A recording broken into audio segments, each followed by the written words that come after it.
Oh, good morning still, sorry.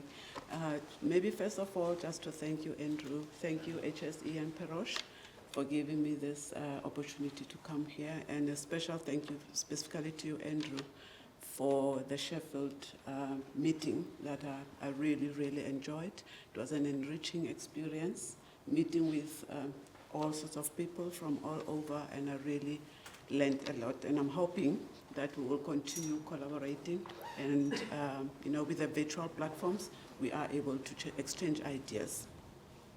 So I've been asked to talk about current occupational health challenges in South Africa, but as I'm standing here, I think most of the challenges I'm going to be talking about are not only from South Africa, but I represent Africa as well. I don't know why I have, yeah, okay. So South Africa has dual economies. Most of you know Cape Town, who have been to Cape Town, will know that in South Africa, Cape Town is more like Europe than any. I don't seem to be able to move my mouse. Okay. I wanted to have a, yeah, okay. I found it, thank you. Got it. Perfect, yes. So this part of South Africa is your Cape Town-like and parts of Johannesburg-like, which is more European, and then you have the real South Africa, which is more Africa. So some of the issues are, we have a dual labor market.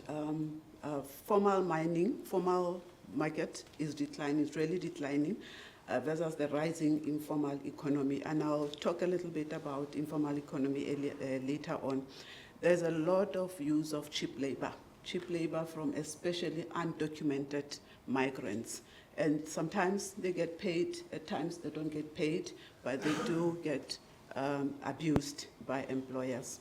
There's also limited access to occupational health services all around.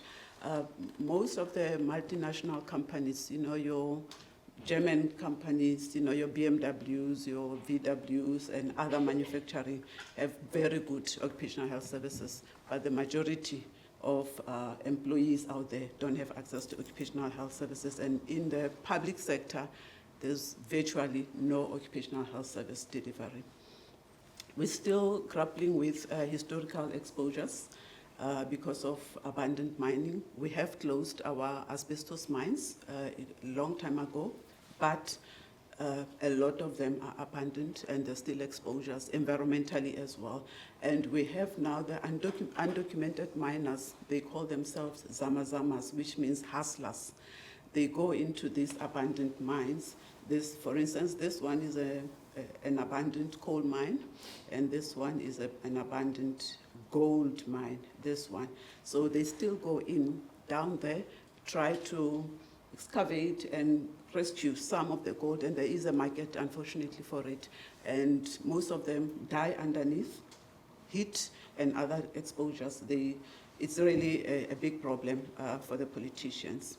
There's unfortunately a very high unemployment rate, as opposed to what William was saying, poor conditions and high unemployment rate. Currently, the general unemployment rate is about 32–33%, but in youth, it's even worse. It's 42.5%, the youth. It's not uncommon to find a youth in the street. A graduate, this guy has an honors in mining geology, but he can't find a job. So they stand on the street hoping that somebody will give them a job. And invariably, the job that they get is not the job that they choose. It's something that will just be able to put food on the table. You also find men who sit outside shopping malls where they say, I've got this skill, will you be able to employ me? And you'll notice that I am talking about men, and I didn't show you a picture of women. I'll explain that later. Occupational health challenges, some of them stem from the legal framework. We have occupational acts, occupational legislation specific for the mining industry, which is very different from occupational acts that are for the non-mining industry, and that poses challenge. And we also have a very poor compensation system, functioning compensation system, both for the mining and the non-mining industry. For instance, if you are a miner or ex-miner, you contract an occupational disease. If you are lucky, I'm not sure how to convert it in pounds, I should have done so, but if you are lucky, you get, it's 140,000 rand. I don't know what it is in pounds. You divide by 24, 140,000. That's how much they get, and that's the maximum they can get, and they are not going to get anything, any pension whatsoever, except a mere pittance of the social security, which is very, very low. It's about £200 a month, if they are lucky. There's also fragmentation of OHS administration. Not all occupational health legislation is under the Ministry of Labour. Two of them are under Ministry of Labour. One is under the Ministry of Mining and Petroleum Resources. The other one is under the Ministry of Health. And because of power dynamics within politicians, it's very difficult to coordinate occupational health and safety. And there's also exclusion of other sectors. Your gig economy and informal economy are not covered by legislation, by occupational health legislation at all.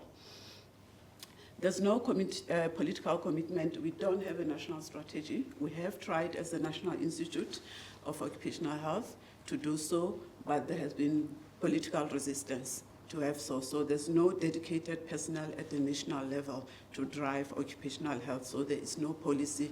That's why you find that pockets of institutions here and there, they do what they can, but there's nothing driving occupational health. And there's also lack of government commitment. I work for the National Institute for Occupational Health. 10 years ago, it was fully funded by government, and with the change of the political changes, now the funding that we get from government is less than half of what we need just for salaries. Is less than half. So the rest of it we have to find funding somewhere else.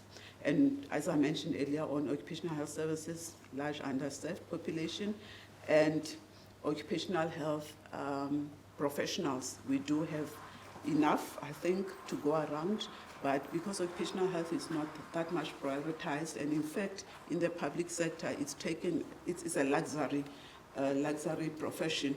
When you are working in the public sector and there's shortage in the hospital, they take you out of occupational health and you go and deliver babies in maternity, because it's more important to do so than to be focusing on occupational health. In the workplace, trade unions, we are highly unionized, but trade unions are less engaged with occupational health. All they do is they toy and they fight for wage negotiations. We also have other challenges around data. We don't report, we are a country that doesn't report data. If there were 3 South Africans in this room and you ask each one of us what our population is, we'll probably give you 3 different answers, because there's not reliable data for us to say we are 60 million or ever. So that has translated in us not being able to report national statistics on occupational health. Emerging risks. One other issue is, in some instances, especially in the mining industry has been going down. So when they report on their statistics, sometimes they use absolute numbers, which means they don't use the denominator. So if we had 150 injuries last year and we say we have 100 now, it looks as if there's a decline, but actually if you do the raise of the proportion, it might actually have gone up. Emerging risks like psychosocial risk, use of AI, and climate change, unfortunately, are not prioritized. Psychosocial risks in South Africa in the formal employment are similar to what you know. They are similar to what you have in Europe, and I'm not going to concentrate on them. Maybe one difference might be in the mining industry, there's a considered effort to get more women into mining, even underground mining. And some of the tasks, whether we like it or not, are not as easy to perform for women as it is for men. And the women then would have to give sexual favors to men underground. The men will say, we're not going to help you unless you help us out. So these are sort of bullying tactics that are employed in some of these workplaces. We do, I feel like I cannot talk about psychosocial risks in the workplace without talking about the community that these people come from. So we do have a high burden of stress in South Africa. Part of it is because of the unemployment crisis. The other part is about crime and violence. We have high crime statistics, and a lot of our youth actually have high levels of anxiety. They walk in the street and they don't know whether they'll come back alive. There's human trafficking, or maybe their possessions will be stolen from them. Substance abuse. In 2018, I don't know if you call dacha or marijuana or weed. Yes, yeah, it was decriminalized for personal use. So it means I can grow, in fact, a disclaimer, I do have a tree of marijuana in my garden.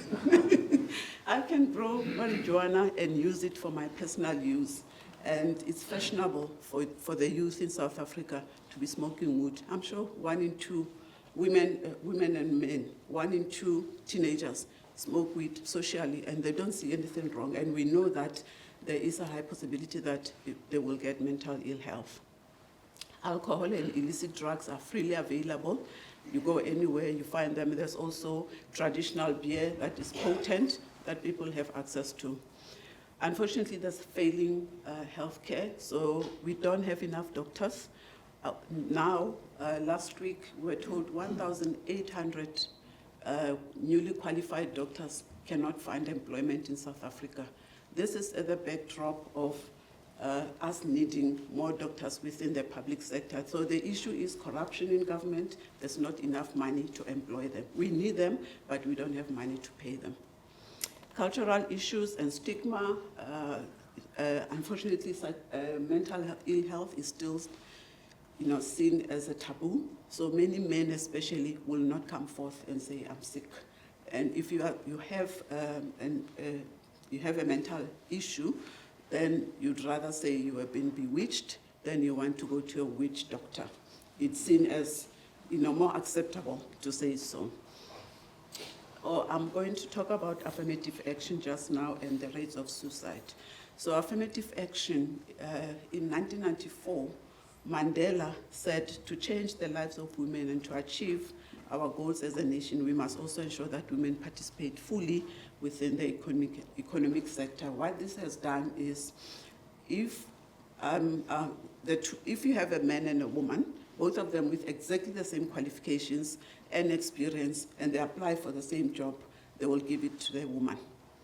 And we are a patriarchal society where men are seen to be the breadwinners and the providers. So what this has done is you find a lot of men in a household. The woman is the one who's a breadwinner, who's working. The man is not working. And obviously he gets frustrated and he resorts to violence in the home. So you have a population of men. That's why you remember my slide earlier on had men asking for jobs. Women have jobs. Women don't struggle to get jobs, but men don't have jobs. So we have an unbalanced society. We are raising a population of girls who, when they need to get married, they don't have suitable counterparts because the men are too low in terms of the economic situation. Also, other programs within South Africa, we have a program called Take a Girl Child to School. Everything is about empowering girls, and we have unfortunately left boys behind. And we have created a situation where the male population in South Africa, they don't know where they belong, and they actually have no voice, and they are struggling. So we have overcorrected, I think, and which is not good. So our suicide rate is very high. This stats is from May 2025.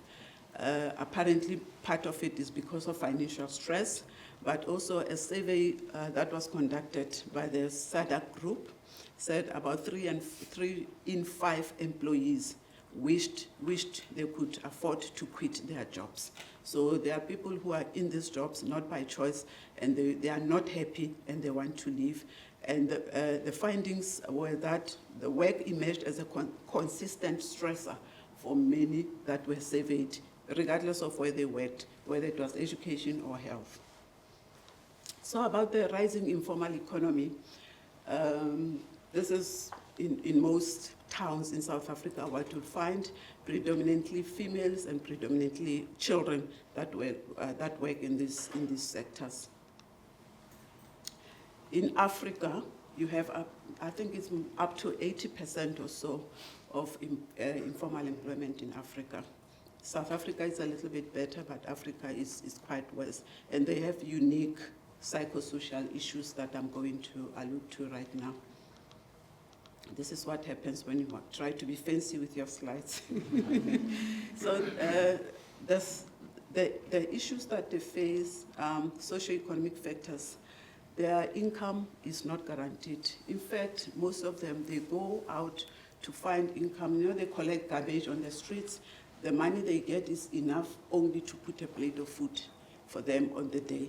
So on a daily basis, if they miss going out to get that money, then they don't have food to eat. That's why that's why they miss going to clinics or hospitals, because then they miss an opportunity to have an income.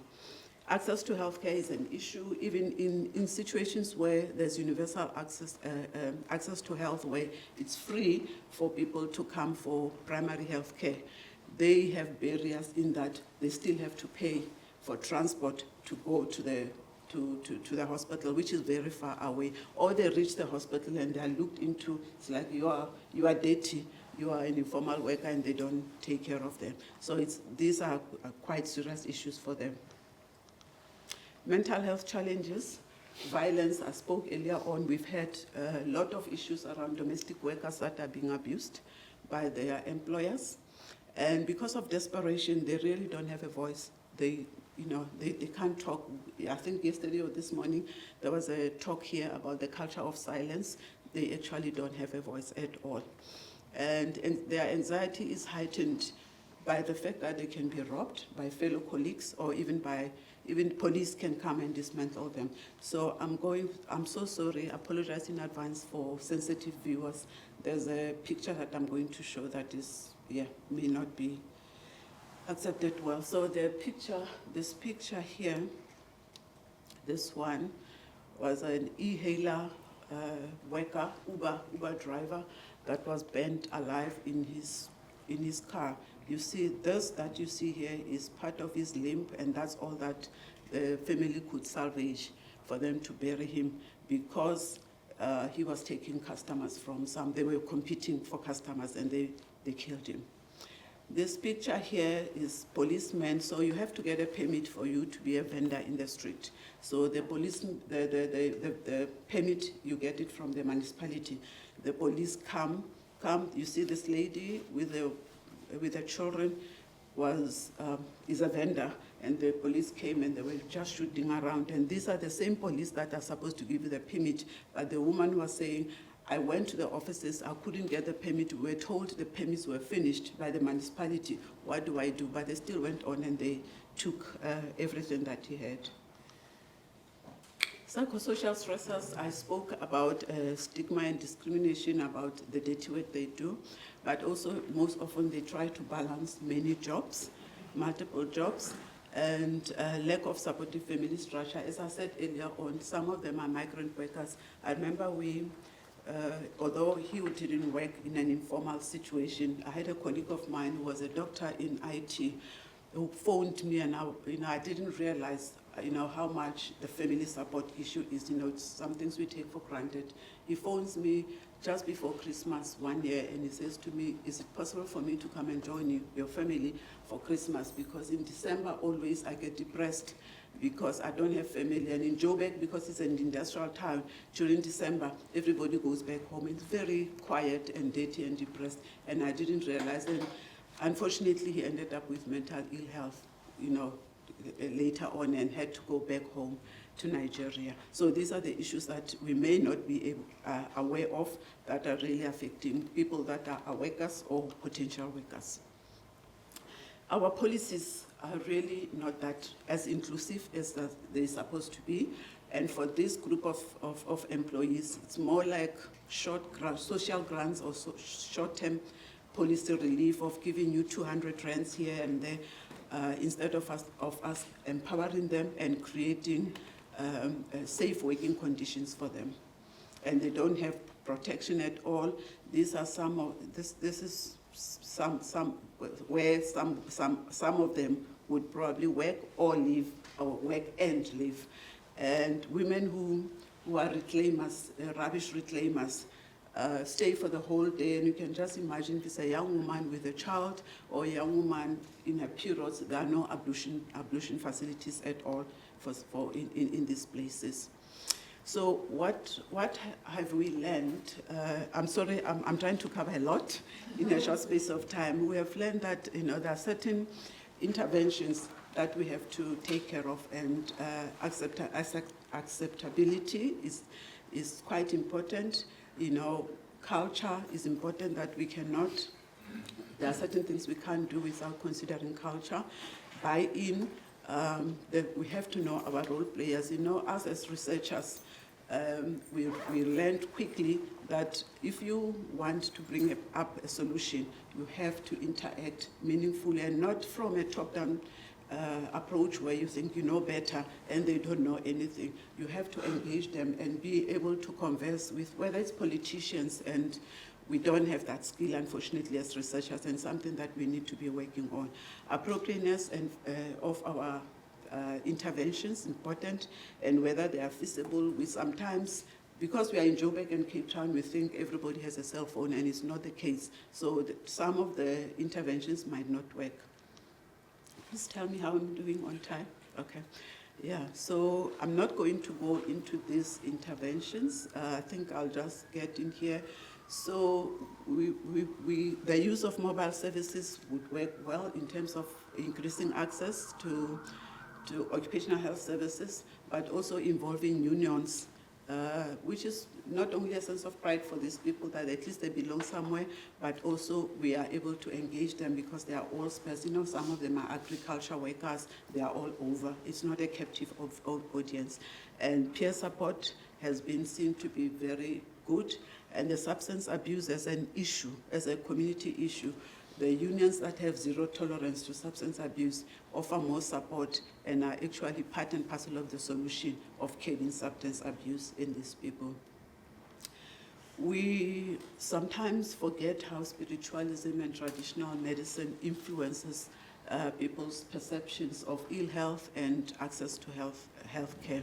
So in this one, we had a group of them, a group of the informal workers who said to us, prayer is very important for us, and being part of a church is very important, and we see them as our family and would like that us to be supported to continue doing that. And we often don't see that as part of the solution. Training for workers, we concentrate a lot on training for workers, but not necessarily for managers. And we found that managers need to be aware, need to understand what's happening, and they are actually in the heart of the solutions that we are going to. So these days, we have programs specifically for CEOs and for supervisors and managers on awareness of what mental ill health can be in the workplace, what the risks are, and what their contribution is into mental ill health, and the solutions. We work together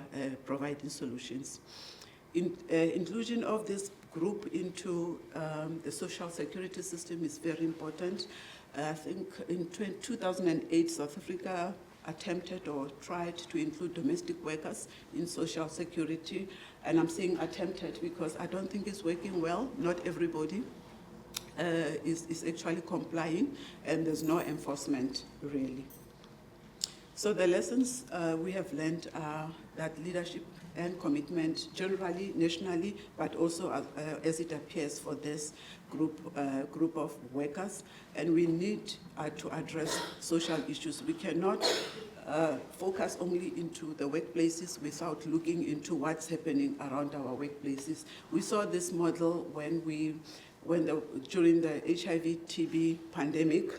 that we tried to focus on workplace, within the workplace for our solutions, and forgot about the community. So that we used to give men condoms. They would go outside and there are no condoms outside, and they would practice unsafe, risky behaviors. They come into the workplace, and after we have made the community part of the workplace and we shared the solutions with them, the